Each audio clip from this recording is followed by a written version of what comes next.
नमस्ते। आज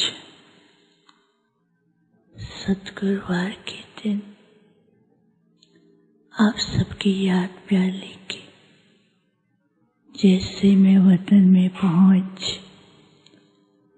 तो बाबा पहले से ही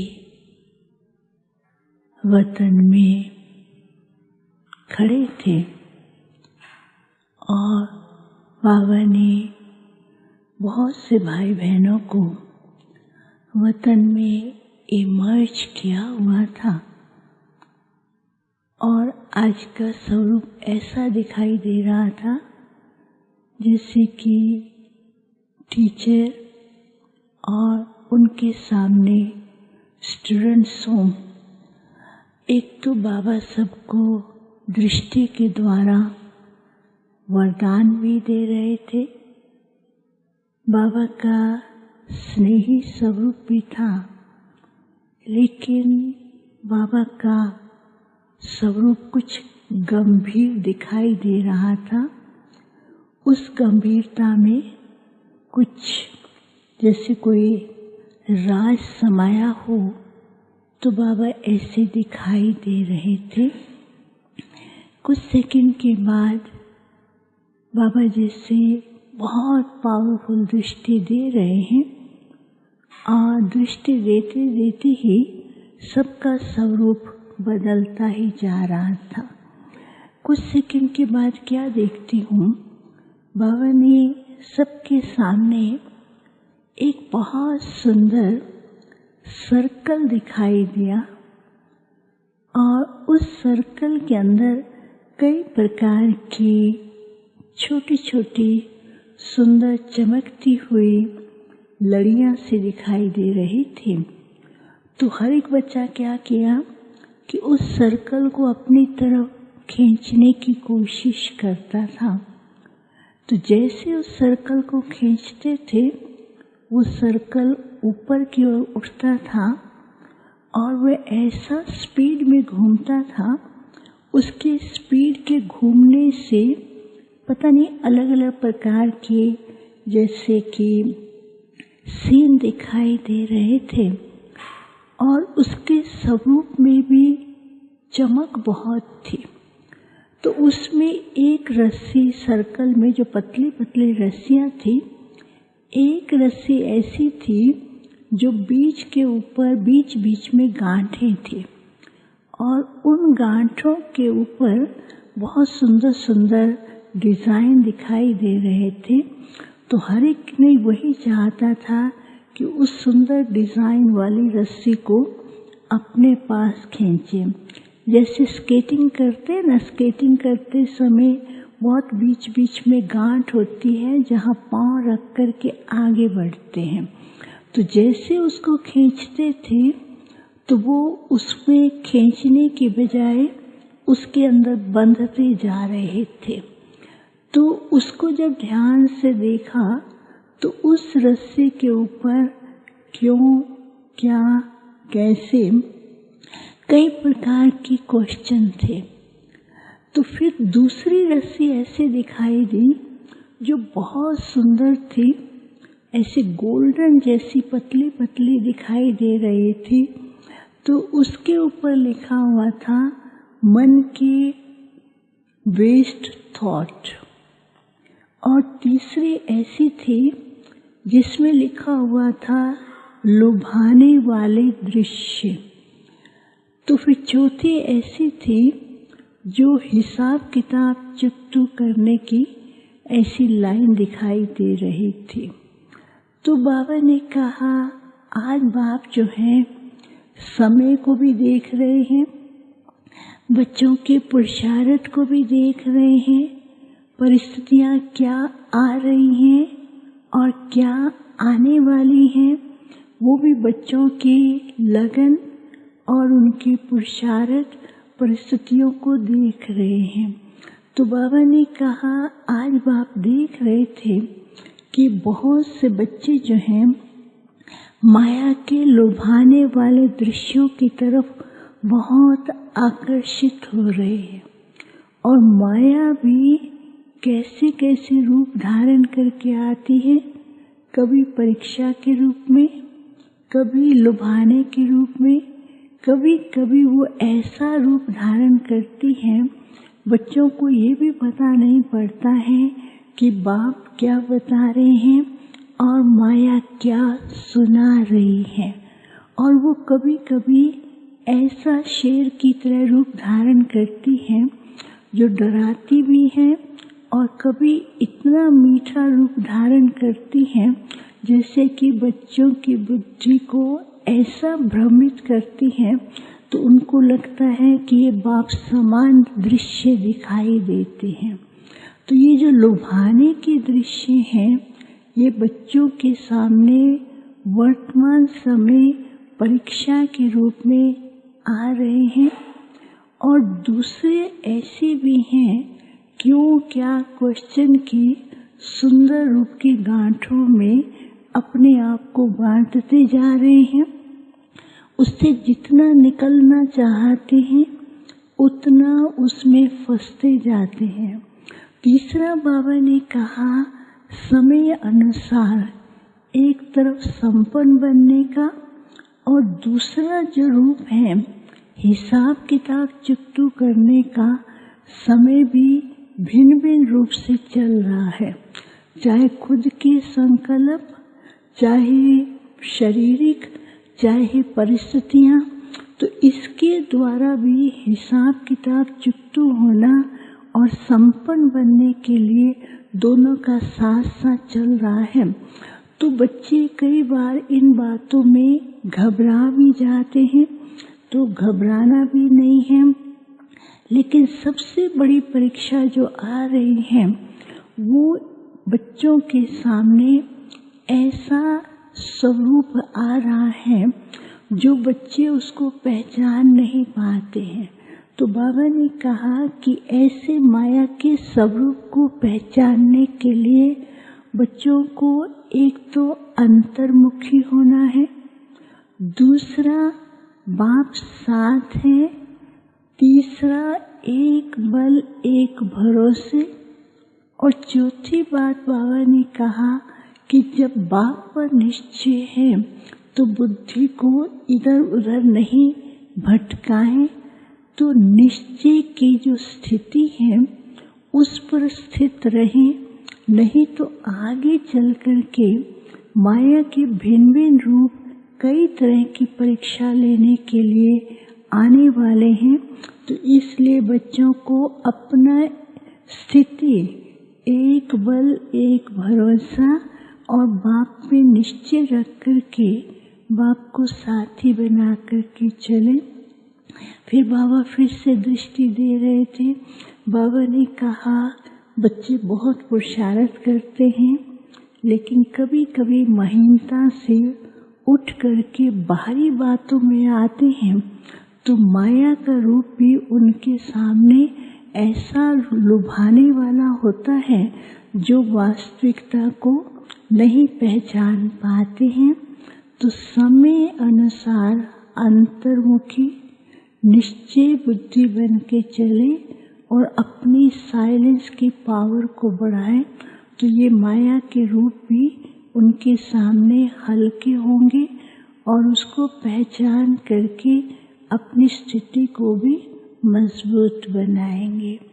फिर बाबा तो सबको बहुत प्यार भी कर रहे थे, शक्ति भी दे रहे थे। बाबा ने कहा बाप साथ हैं और उस साथ के द्वारा शक्तियों की अनुभूति करते हुए इस जीवन के अंदर अनेक अनुभवों से आगे बढ़े और दूसरों को भी अनुभव कराते रहे। फिर बाबा को भोग स्वीकार कराया, जिनके निमित्त विशेष भोग थे बाबा ने उनको विशेष याद प्यार भी दिया, इमर्ज भी किया और उनके लिए भी बाबा ने वरदानी बोल सुनाए। ओम शांति। आज बाबा के पास वतन में भोग लेकर के पहुंची। आज जैसे ही वतन में पहुंची तो आज बाप दादा कहीं दूर दूर से चक्कर लगाते वतन में पहुंच रहे थे। मैंने बाबा से पूछा, बाबा आज आप कहाँ से दूर दूर का चक्कर लगाते वतन में आ रहे हैं? बाबा बड़ी मीठी दृष्टि से मुस्कुराते हुए कहते हैं कि बच्ची, आज बाबा को आदि काल का समय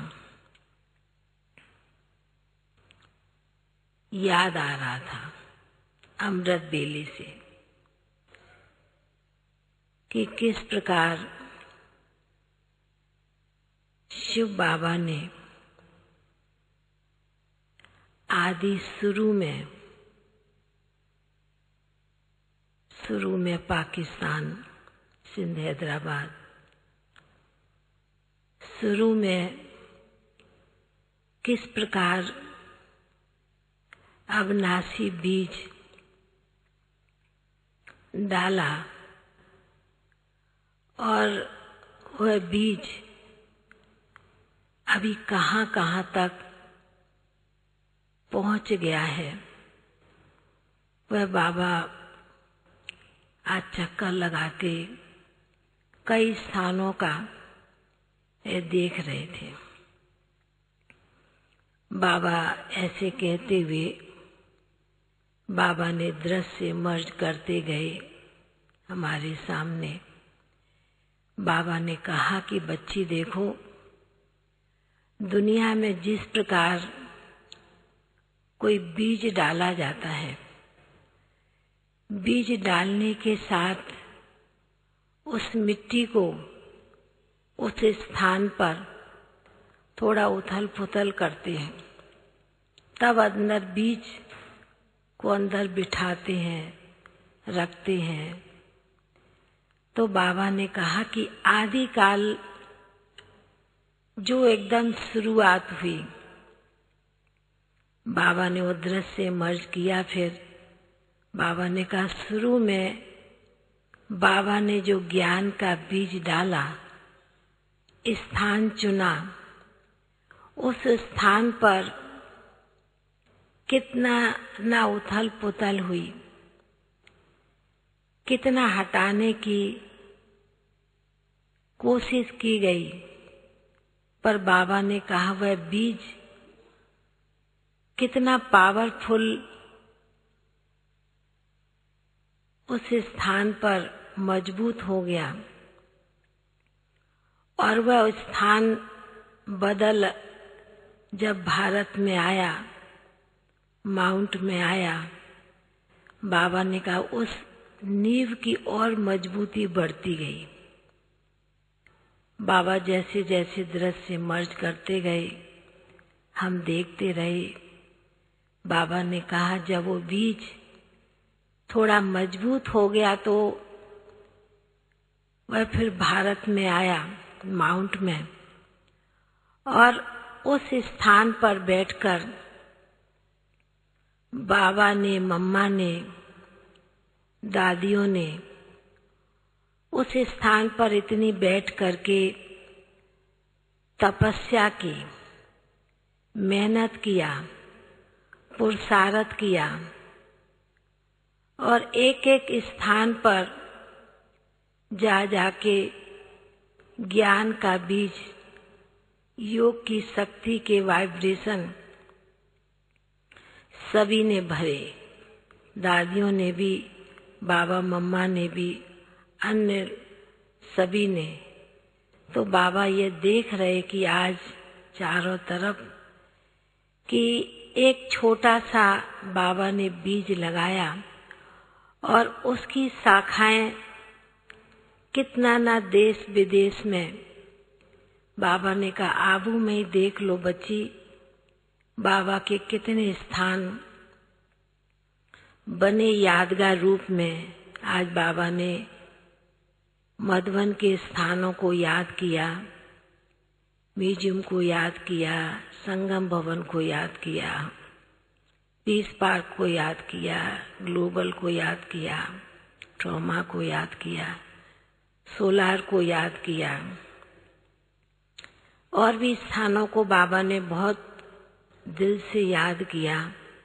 बाबा ने कहा कि सभी स्थानों पर बच्चों ने निमित्त बनकर बाबा को बिठाया है और अनेक प्रकार की सेवाएं करते हुए हर चीज का महत्व देते हुए आगे बढ़ाया है। बाबा ने कहा ये है अपने बाबा के घर के स्थानों की महिमा बाबा सुना रहे हैं।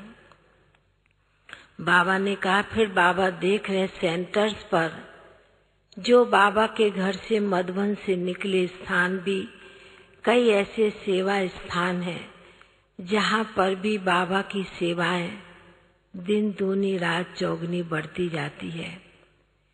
विदेश की सेवाएं भी बाबा ने कहा कि यह भी विशेष बाबा का, ब्रह्मा बाबा का एक तपस्या का स्वरूप कहें, सूक्ष्म वाइब्रेशन भी चारों तरफ फैलाने के निमित्त बने। साथ साथ हमारी दादियों, बाबा ने कहा बच्चियों ने भी, दादियों ने भी इतनी सूक्ष्म सेवाएं की, उसका इतना विस्तार हुआ। तो बाबा को ये देखकर अपने आप में आश्चर्य हो रहा है कि बाबा ने, शिव बाबा ने ब्रह्मा तन आधा लेकर एक छोटे से स्थान पर बीज डाला और आज चारों तरफ बाबा चक्कर लगाते ये देख रहे हैं कि हर स्थान की कितनी बड़ी बड़ी विशेषता, महिमा भी बढ़ती जा रही है। तो बाबा ने कहा कि शिव बाबा तो गुप्त है ही, बीज रूप, पर बाबा ने कहा कि बाबा के बच्चे, आज हर स्थान के बच्चे, हर जगह के बच्चे, चाहे छोटा स्थान हो चाहे बड़ा स्थान हो, पर बाबा ने कहा कि हर बच्चे की विशेषता को देखते हुए बाबा ने सुना है कि हर बाबा का बच्चा फल भी है तो फूल भी है तो पत्ता भी है, कोई डाली भी है, पर बाबा ने कहा इस चैतन्य बीज की एक बहुत बड़ी आप ब्राह्मण बच्चे शोभा हो। तो बाबा को आज विशेष अपना पुरानी आदि स्वरूप याद आ रहा था। तो बाबा ने कहा बच्ची, इसलिए आज सभी के आगे ये दृश्य मर्ज किया और फिर तो बाबा के आगे भोग की थाली रखी थी। बाबा ने भी जिन बाबा के बच्चों की स्नेह भरी याद थी वह बाबा को दी।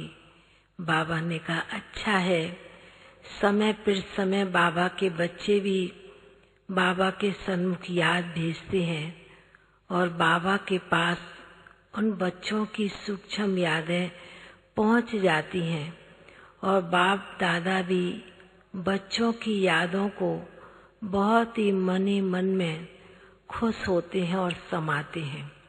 ऐसे कहते हुए बाबा ने भोग भी प्रेम से स्वीकार किया और सभी भाई बहनों को बहुत बहुत स्नेह भरी याद प्यार दिया और बाबा का याद प्यार लेते हुए नीचे पहुंच गए। ओम शांति।